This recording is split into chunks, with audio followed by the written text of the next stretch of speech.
இப்போ நான் சொல்கிற போகிறது வந்து அடிமுடி சித்தரோட பற்றி.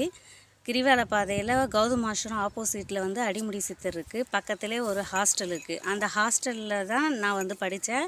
அப்போ தான் சின்ன வயசுலேருந்து அடிமுடி சித்தர் சமாதி அங்கே இருக்குது தெரியும். அப்போல்லாம் வந்து நான் காலையில் எழுந்துச்சி ஸ்கூல்லேருந்து அந்த ஹாஸ்டல்லேருந்து நான் எப்போவுமே காலையில் எழுந்துச்சேன்னா அந்த அடிமுடி சித்தர்லேருந்து ஆரம்பித்து சூரியலிங்கம், அப்புறம் ராஜராஜேஸ் கோயில், அதுக்கப்புறம் பழனியாண்ட முருகர் கோயில், நேரநாமலை, ஆஞ்சநேயர், வள்ளலார், இந்த மாதிரி வந்து கோயிலுங்களுக்கு வந்து காலையில் எழுந்திரிச்சு நான் வந்து பூ கட்டி சாமிங்களுக்கு காலையில் டெய்லியும் பூ கட்டி சாமி கொடுத்துட்டு தான் நான் ஸ்கூலுக்கே போவேன்.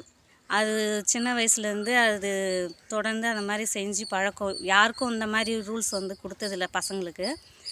எனக்கு வந்து அது தானாக அவங்க வந்து கொடுத்து இந்த மாதிரி எனக்காக தோணுச்சு இந்த மாதிரி கோயிலுக்கு சாமிக்கு இந்த மாதிரி கிரிவல பாதையில் கொடுக்கணுன்ட்டு. நான் வந்து சின்ன வயசுலேருந்து அனாதையாக படிக்கும் போதுலேருந்து அந்த கோயிலேருந்து தான் நான் எப்போவுமே எனக்கு மன கஷ்டமாக இருந்தாலும் சரி, எதுவும் அழுகுறதா இருந்தாலும் சரி, அந்த அடிமுடி சித்தர் கோயிலில் போய்ட்டு உட்காந்து நான் எப்போவுமே தியானம் பண்ணிவிட்டு அதுக்கப்புறம் பின்னாடி கார்டனில் உட்காந்து பயிர் எதனா செடிங்க நடுறதோ இல்லை விதைகள் நடுறதோ இந்த வேலை செய்வேன். அவ்வளோ பவர்ஃபுல் வந்து அடிமுடி சித்தர். எந்த கவலையாக இருந்தாலும் அங்கே வந்து போயிடும். இப்போ நான் பிக்சர்ஸில் காட்டுறேன். அது கமெண்டில் வந்து நீங்கள் எந்த இடம்னு கேட்டாலும் அது நான் வந்து கமெண்டில் சொல்கிறேன். அதேமாரி சப்ஸ்கிரைப் பண்ணாதவங்க சப்ஸ்கிரைப் பண்ணுங்கள், லைக் பண்ணுங்கள். உங்களுக்கு பிடிச்சிருந்தா இந்த பிக்சர்ஸில் பார்த்து சொல்லுங்கள், சரிங்களா?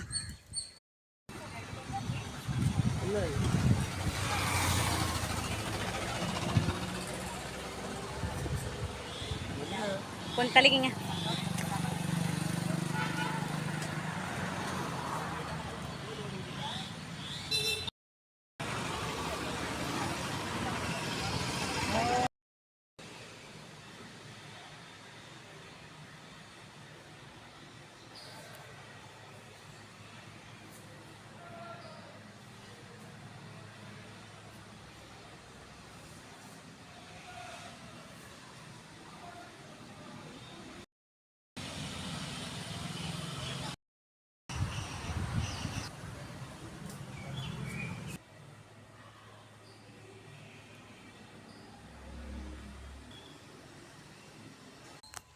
இதில் என்ன ஸ்பெஷல் இருக்குதுன்னு நீங்கள் கேட்கலாம்.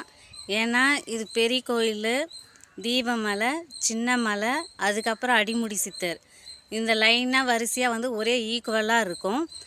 இது வந்து நம்ம தீபம் கழித்து 11ஆவது நாள் வந்து கழித்து அதுக்கப்புறம் ஒரு 5ஆம் நாள் 10 நாள் கழித்து வந்து சாமி அதான் பெரிய கோயிலேருந்து சாமி வந்து கிரிவலம் கூட்டிகிட்டு